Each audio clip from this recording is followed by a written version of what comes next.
Hey guys, Ron from Wild Betta Fish USA. So I want to discuss the glass cylinder project that I've been working for our Wild Bettas. And as I mentioned in a prior Instagram post, you can follow us on Instagram at Wild Betta Fish USA. This glass cylinder I picked up at Home Goods, and it was awesome, perfect, clear, no distortion whatsoever.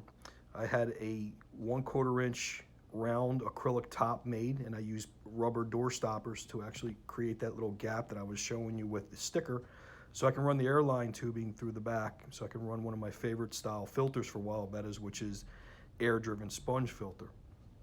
Now, the acrylic and the glass combo, you can't even tell it's not glass. Worked out perfect. I'm very, very, very proud of that. Very happy with it.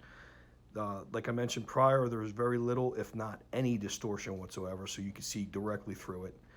This setup was going to be meant for our Appy Appy, and in this video you could see me currently filling up the cylinder with my RODI water, and I chose this really nice piece of Malaysian driftwood to utilize as a focal piece, and then I would use that for my landscape, hardscaping I should say.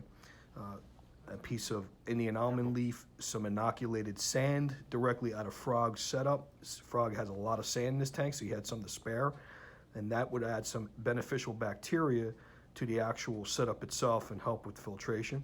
So I filled the tank up mostly with RO water, and I let it run for about 2 or 3 days prior to adding the Appy Appy to it. I put a stick-on style, reptile style heater, but it's mainly used for betta fish, and I actually stuck that on the bottom of the cylinder, and I created also with more door stoppers, a little lift so you can get some air in there and not trap the heat, and that heats the actual cylinder from the bottom to the top. This is the video, of course, after the aquascaping was complete. I used a lot of the same moss and the plants that were in the Appy Appy setup prior, and I put a piece of pothos in there to help remove some extra nutrients. I'm a big fan of pothos. It loves water, and especially likes to be used in a humid environment.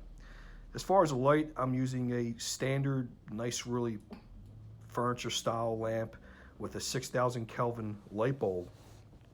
So for the most part, it gets the light exactly where I need it, and enough light for the type of plants I'm using, which is Java fern, Java moss, and the pothos, so nothing crazy. I like to rock the Wild Betta Fish USA stickers on all our new setups, represent and give us our own support. If you like our stuff, reach out to us and let us know. We're going to shoot and keep shooting this video and get on to this is the more finished portion, showing the teak color, where the water and actual setup itself after about, I'd say a good maybe week or so. So that's the Appy Appy reacting to me moving around in the cylinder. This tank currently has a small group of Betta Chinoides females in it also, and so for the most part it's turned out to be a success. That's the humid level of air trapped inside the cylinder. Even with that gap, you still get that humidity where the fish can go up and take a nice gulp of air, and the temperature of the air and the temperature of the water pretty much matches. So I'm going to let this video play out, but I want to mention some of our social media that you can follow us on. So don't forget to like and subscribe to our YouTube channel, Wild Betta Fish USA. Follow us on Instagram at Wild Betta Fish USA. Check us out on Pinterest too if you like cars and reptiles, fish, and you know, wild bettas. I'm a big fan of that.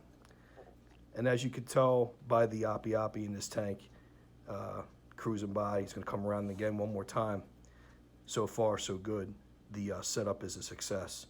So don't forget, follow us on YouTube and Instagram, Pinterest, and Tumblr, Wild Betta Fish USA. Thanks, guys. See you.